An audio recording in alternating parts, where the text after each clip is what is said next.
اگلا سوال یہ کہ مولانا طارق جمیل حفظہ اللہ تعالیٰ کی جانب سے کچھ عرصے سے سیدنا علی علیہ السلام کو مولا کہنے کی ترغیب دلائی جا رہی ہے اور وہ ویڈیوز بھی وائرل ہوتی ہیں ان کی، لیکن دیوبند کے اپنے مکتبہ فکر سے ہی ان کی بڑی شدید مخالفت ہو رہی ہے اس معاملے میں۔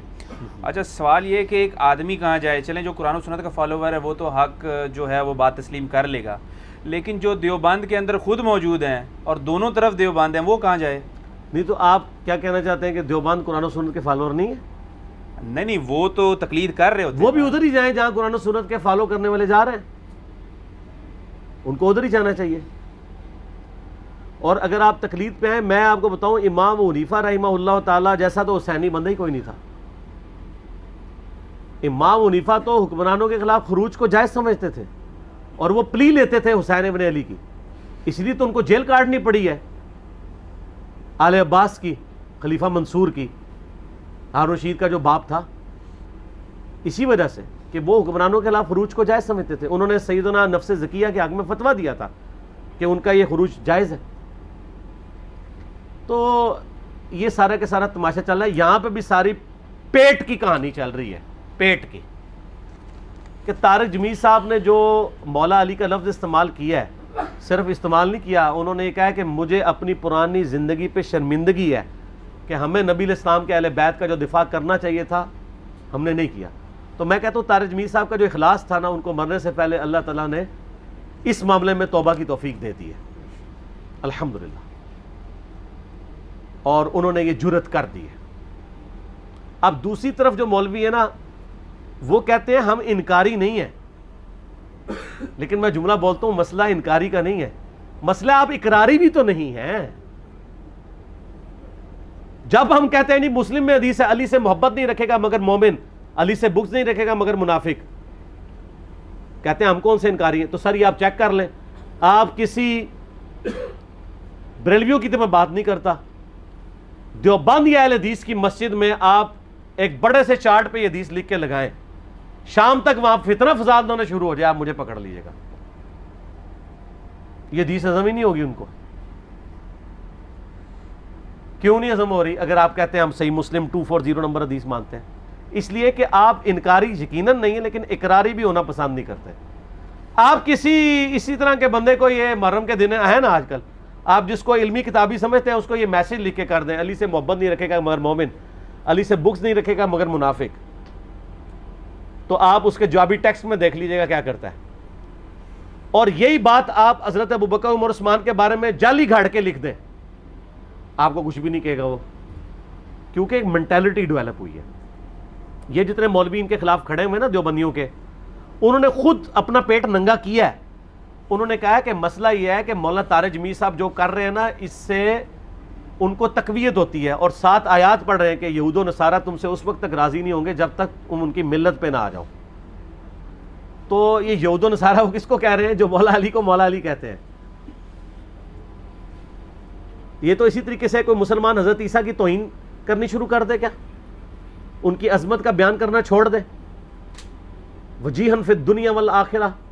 ہم حضرت عیسیٰ کی تعریف کے اوپر کوئی لیکچر ریکارڈ کروائیں، میں نے لیکچر ریکارڈ کروایا امام الموحدین عیسیٰ ابن مریم، جن کے نام پہ سب سے بڑا شرک ہو رہا ہے عیسائیوں کی طرف سے۔ ہم حضرت عیسیٰ کے دفاع میں ہم نے ان کو امام الموحدین ڈکلیئر کیا، کیونکہ ان کا اتنا سخت خطبہ ہے قرآن میں سورہ مائدہ میں، میرے رب نے ان کا دفاع کیا، تو میں کیوں نہ عیسیٰ کا دفاع کروں؟ اللہ تعالیٰ فرماتا ہے لقد کفر الذین قالوا ان اللہ هو المسیح ابن مریم، کافر تو وہ لوگ ہیں بے شک جو کہہ رہے ہیں کہ اللہ ہی عیسیٰ ابن مریم ہے اور عیسیٰ ابن مریم ہی اللہ ہے۔ وقال المسیح، جبکہ مسیح تو کہا کرتے تھے یا بنی اسرائیل، اے یعقوب کی اولاد، اے بنی اسرائیل، اعبدوا اللہ ربی وربکم، اس کی عبادت کرو جو میرا بھی رب ہے تمہارا بھی رب ہے۔ انہ من یشرک باللہ فقد حرم اللہ علیہ الجنہ ومأواہ النار وما للظالمین من انصار، سورۃ المائدہ آیت نمبر 72۔ بے شک جو کوئی اللہ کے ساتھ شرک کرے گا اللہ نے اس پہ جنت حرام کر دی، اس کا ٹھکانہ جہنم ہے، وہ جہنم میں جائے گا اور وہاں اس کا کوئی مددگار نہیں ہوگا۔ یہ جو آیت ہے یہ حضرت عیسیٰ علیہ السلام کی تقریر ہے جو اللہ نے نقل کی ہے۔ اللہ صفائیاں دے رہا ہے کہ عیسیٰ ایسے نہیں تھے۔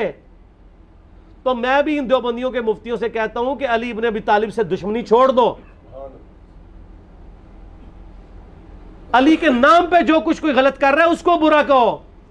تمہیں تو علی کو فرنٹ سے آن کرنا چاہیے, مولا علی کہنا چاہیے. اور طارق جمیل صاحب نے ٹیکنیکل بات صحیح کی تھی. انہوں نے کہا ہم حضرت ابوبکر کا نام ابوبکر تو نہیں, صدیق بھی ساتھ بولتے ہیں, حضرت عمر کے ساتھ فاروق بولتے ہیں, حضرت عثمان کے ساتھ غنی بولتے ہیں, تو علی کے ساتھ مولا بولنا چاہیے, ان کا حق ہے. اب وہ ظاہر ہے ان کو پتہ ہے حدیث متواتر ہے, دیوبندیوں کو بھی. مسند احمد میں, جامعہ ترمذی میں, سنن کبریٰ جو ہے وہ للنسائی کے اندر, المستدرک للحاکم کے اندر, من کنت مولاہ فہذا علی مولاہ, جس کا مولا میں اس کا مولا علی. اور مولا کا مطلب دلی محبوب بھی, آقا بھی. غلام والا معنی یہاں پہ نہیں آئے گا کیونکہ نبی علیہ السلام اپنے بارے میں کہہ رہے ہیں جس کا مولا میں. اور ساتھ آیت پڑھ رہے ہیں النبی اولیٰ بالمؤمنین من انفسہم وازواجہم امہاتہم, نبی مومنین کی جانوں سے بڑھ کے ان پہ حق رکھتے ہیں, اور نبی کی بیویاں امت کی مائیں ہیں. تو آپ نے اپنا حق جتا کے کہا کہ میرا اتنا حق ہے, میں تمہارا آقا و مولا ہوں. تو اب من کنت مولاہ فہذا علی مولاہ, جو مجھے آقا مانتا ہے وہ علی کو بھی مانے. پھر غدیر خم پہ نبی علیہ السلام نے مولا علی کا ہاتھ پکڑ کے یوں صحابہ میں بلند کر کے کہا من کنت مولاہ فہذا علی مولاہ. اسی حالت میں کہا اے اللہ اس سے محبت رکھ جو علی سے محبت رکھے, اور اس سے دشمنی رکھ جو علی سے دشمنی رکھے. یہ تو دشمنی ہے مول لے رہے ہیں. پھر صحیح مسلم کی حدیث 240 کہ علی سے محبت نہیں رکھے گا مگر مؤمن, علی سے بغض نہیں رکھے گا مگر منافق. یہ ساری چیزیں ہوتے ہوئے ان کو مولا لفظ چڑ لگ گئی. اور وہ ایک وہ لال داڑھی والا بیٹھا ہوا ہے مکے کے اندر بیٹھ کے, حرم کی سرزمین میں بیٹھ کے حرم کی حرمت کو پامال کر رہا ہے, اور کہتا ہے جی اس سے جو ہے نا وہ دیکھیں شیعہ کو تقویت ہوتی ہے. تو میرے بھائی دنیا میں ہر چیز سے کسی نہ کسی کو تقویت ہو رہی ہوتی ہے, شیعہ کو اس سے تو صرف تقویت نہیں ہو رہی ہے. ان اللہ و ملائکتہ یصلون علی النبی صلاۃ بر محمد و آل محمد اللہم صلی علی محمد و علی آل محمد. شیعہ کو تو اس سے بھی تقویت ہو رہی ہے, تو آپ یہ چھوڑ دیں, آپ درود شریف تشہد میں پڑھنا چھوڑ دیں. یعنی آپ اپنا چہرہ خود پیٹ کے سرخ کرنا چاہتے ہیں.